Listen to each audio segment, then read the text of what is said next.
Halo, perkenalkan nama saya Najwa Pameshenda selaku Project Officer Alumni Sharing 2024. Sebelumnya, aku mau ngucapin terima kasih kepada teman-teman komite yang udah bekerja keras menjalankan acara ini. Dan juga aku mau terima kasih kepada narasumber kita yaitu Kalilak dan juga Kak Caca yang udah bersedia menjadi narasumber Alumni Sharing kali ini. Semoga teman-teman Elsiunan bisa mengambil value dan juga pembelajaran dari acara talk show kita kali ini. Aku juga mau minta maaf atas kekurangan dan juga kesalahan yang terjadi di acara ini. Semoga teman-teman bisa memaklumi kesalahan dan juga kekurangan di acara kita kali ini. Terima kasih. Wassalamualaikum warahmatullahi wabarakatuh.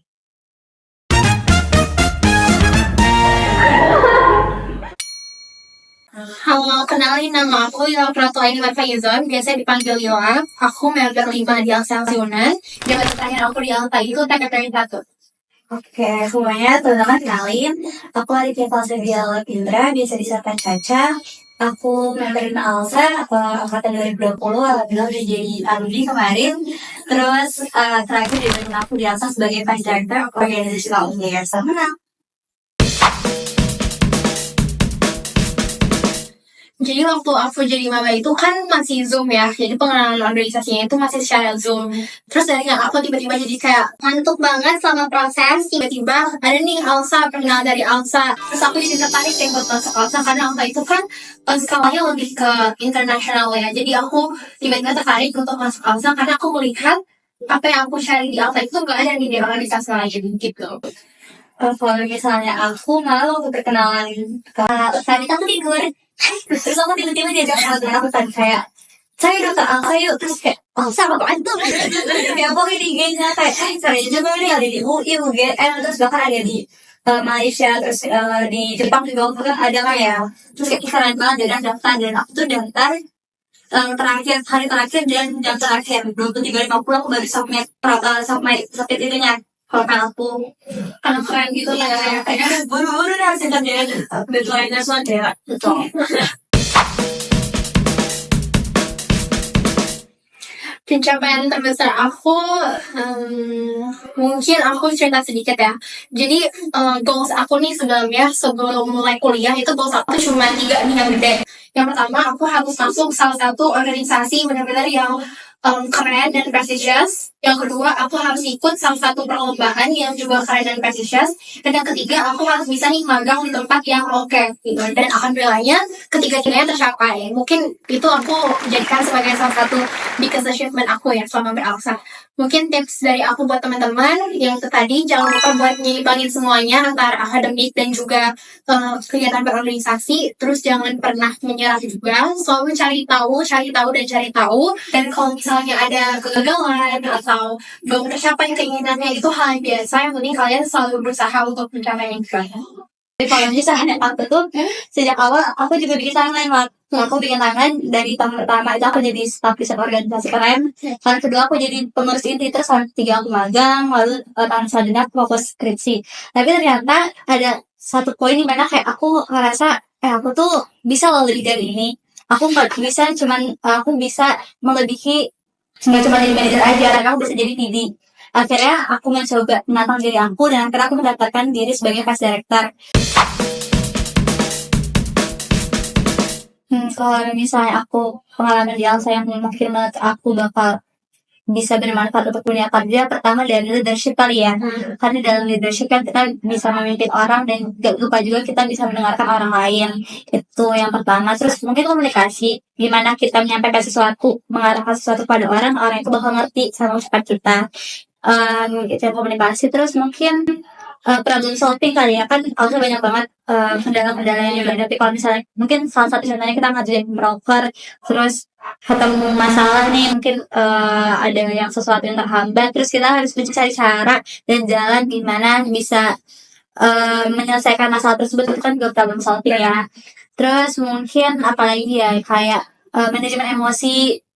Kan kita beralsa, berorganisasi, nggak cuma kita doang nih di Alsa, tapi ada orang lain juga. Gimana kita, mungkin kita lagi nggak baik-baik aja, tapi kita harus tetap profesional selama beralsa. Itu kan juga mungkin menurut aku bakal membantu banget kalau misalnya di dunia kerja. Kalau dari aku menambahkan yang saya bilang tadi, menurut aku itu teamwork sama nilai-nilai gitu. Karena itu aku dapetin banyak banget sih di Alsa. Karena kita harus kayak memadukan gagasan-gagasan yang kita punya buat suatu proker. Dan juga kita harus kerjasama nih sama teman kita di OD atau coboard. Buat gimana caranya nih biar satu proker itu terlaksana dan kepentingan banyak orang itu terpenuhi. Itu kayak benar-benar challenging banget menurut aku. Dan alhamdulillahnya kita udah sering banget dihadapin sama situasi kayak gitu sama di Alsa. Dan juga yang terakhir itu relation. Karena ternyata kemana-mana tuh pasti ada aja anak Alsa kan. Ya, cuma banyak banget anak Alsa di mana-mana. Di luar pun aku juga sering banget ketemu sama anak Alsa. Dan itulah di Alsa kita harus menjaga hubungan baik dengan lokal chapter lainnya. Kalau aku mungkin banyak sih, tapi salah satu yang aku ingat aja ya, kayak seorang pernah bilang kayak gini ke aku, Alsa itu tuh sebenarnya udah provide semuanya, tapi kalau lo diem doang, lo gak akan bisa dapat manfaat itu. Jadi lo harus jemput bola itu sendiri, lo harus cari dan kontribusi sendiri, dan menemukan mana nih yang sekiranya cocok sama lo gitu. Jadi intinya adalah kontribusi kita itu sangat menentukan siapa kita di Alsa untuk ke depannya. Kalau aku ini ada seseorang juga ngomong langsung kayak waktu itu aku bingung kan, dari manajer kemana lagi ya, karena kan tadi aku di awal bilang aku tuh pas awal kuliah bikin timeline kan, tahun pertama jadi staff, lalu tahun keduanya aku jadi pengurus inti, terus sudah tercapai nih jadi staff udah, jadi manajer udah, terus mau kemana lagi gitu kan. Jadi better lanjut di Alsa aja, kembangin diri lo, karena Alsa tuh udah provide everything kalau misalnya kita mau berkembang di Alsa gitu. Kayak apa sih yang Alsa tuh terlalu besar untuk dikecil-kecilkan, terlalu kecil untuk besar-besarkan, kayak gitu. Jadi nah terus jadi kayak ya udah, akhirnya aku di sana berpikir bahwa oh ya mungkin kalau misalnya di tempat lain aku belum bisa loh seperti sekarang dan belum bisa mendapatkan apa yang Alsa berikan untuk aku. Jadi akhirnya aku memutuskan untuk lanjut di Alsa gitu. Alsa itu bagi aku dari dulu sampai sekarang alumni jadi pengangguran gak pernah berubah.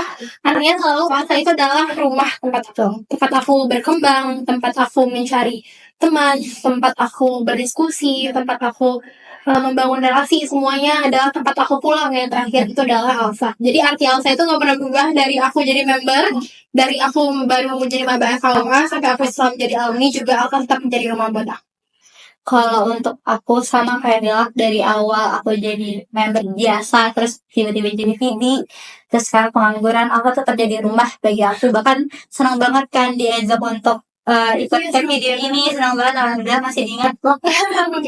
Terus juga kalau bisa aku bisa memutar waktu, kalau aku bisa kembali ke tahun 2020, aku bakal tetap milih Alsa jadi organisasi aku, karena menurut aku udah terlalu banyak yang Alsa berikan dan itu sangat-sangat berimpact bagi diri aku, dan aku gak mau menyia-nyiakan kesempatan aku. Kalau misalnya berbagi kayak waktu kemarin, aku gak bakal menyia-nyiakan Alsa. Mungkin aku bakal lebih try harder lagi kali ya di Alsa, bakal mencoba segala hal. Tapi mungkin untuk sekarang sebagai pengangguran, aku realize kalau udah cukup yang kemarin, udah memberikan banyak hal, dan aku berharap teman-teman juga bisa merasakan apa yang aku udah merasakan gitu.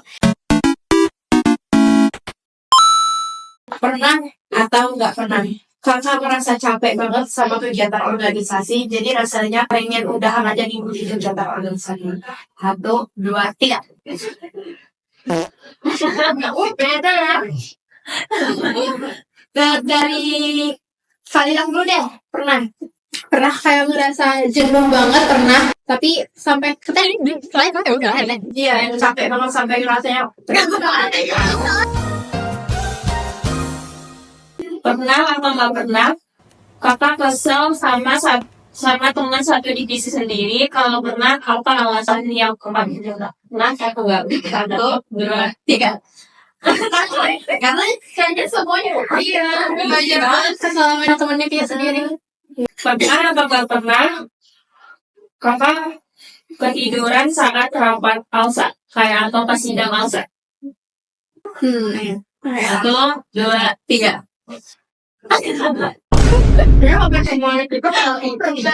Pernah atau nggak pernah di PHP-in sama anak Alsa? 1, 2, 3. Allah yang tahu bagaimana perasaan sakit. Sakitnya perasaan aku nih. Dari kasih dulu deh. Tapi ya aku yang kegeran doang sih. Gak apa.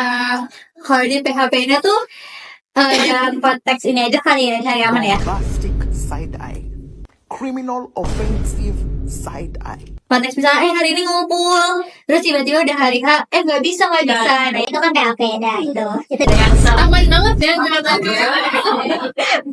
Berarti Kak, ini lah nggak pernah nih. Aku gak pernah karena kayak kalau ngajak kumpul tuh kayak udah ditentuin gitu deh jadwalnya. Jadi nggak ada yang PHP. Alhamdulillah.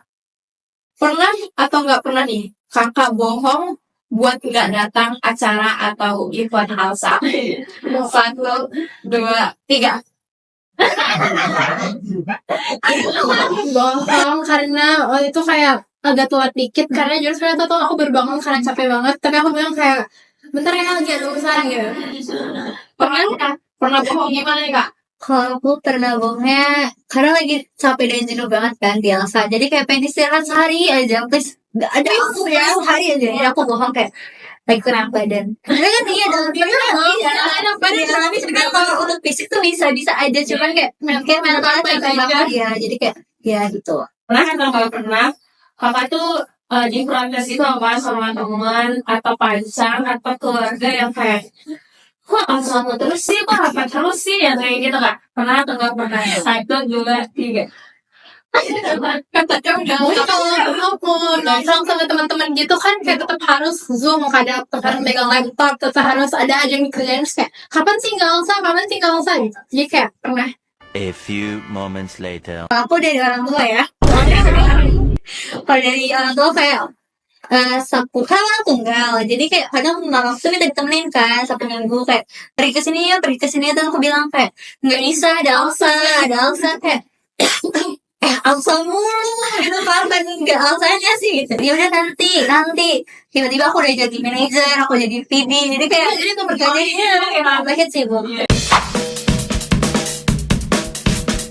Kalau saran dari aku, teman-teman udah join di Alsa itu udah sesuatu yang patut dibanggakan ya. Jadi kalau misalnya sekarang merasa bahwa masih kurang aktif, masih kurang berpartisipatif dalam acara Alsa, mungkin bisa ditingkatkan lagi karena Alsa tuh udah ngasih banyak hal. Alsa bisa ngasih banyak hal kalau misalnya kita mau untuk terlibat di dalamnya. Jadi biar teman-teman ngerasa menemukan apa sih itu rumah di Alsa, coba untuk lebih aktif lagi. Itu sih saran dari aku. Dan nikmatin aja perjalanan selama di Alsa karena kalau misalnya teman-teman nikmat, nggak merasa terbebani sampai akhir pun juga nggak bakal ada penyesalan wah bergabung di Alsa. Kalau dari aku menyambung apa yang saya sampaikan tadi, emang enjoy aja your process in Alsa dari awal kalian masuk Alsa sampai akhir nanti kalian tamat, itu kan kalian masih menjadi member Alsa. Jadi jemputlah sebanyak-banyaknya apa yang bisa kalian raih di Alsa. Itu harus benar-benar dari awal, jangan sampai nyesel karena itu cuma datang satu kali ya kesempatan. Karena kalian join di Alsa itu, diterima sebagai member Alsa itu merupakan suatu kebanggaan dan gak semua orang bisa dapetin hal itu. Jadi setelah masuk kalian harus mencari apapun lah yang bisa kalian cari di Alsa. Karena Alsa tuh sebenarnya udah provide banyak banget, tinggal gimana kalian menjemput bola itu kayak yang aku bilang tadi.